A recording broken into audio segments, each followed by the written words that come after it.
We have learned how to use the iPhone camera and HDR features in episode 1 and 2.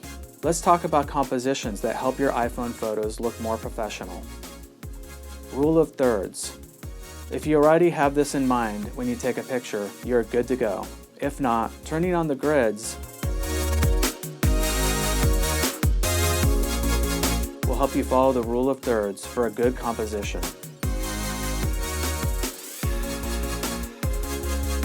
For real estate photography, keep vertical lines straight in most cases for shots of interiors and exteriors. A high-angle shot is usually a drone shot for the purpose of showcasing the entire property. Still, it's always good to keep in mind the rule of thirds, or balancing between the main subject, the ground, and the sky. If your iPhone has 2 or 3 lenses, make sure to take advantage of all of them when you want a wide-angle shot or a tighter shot. For example, samples of wide and tight shots.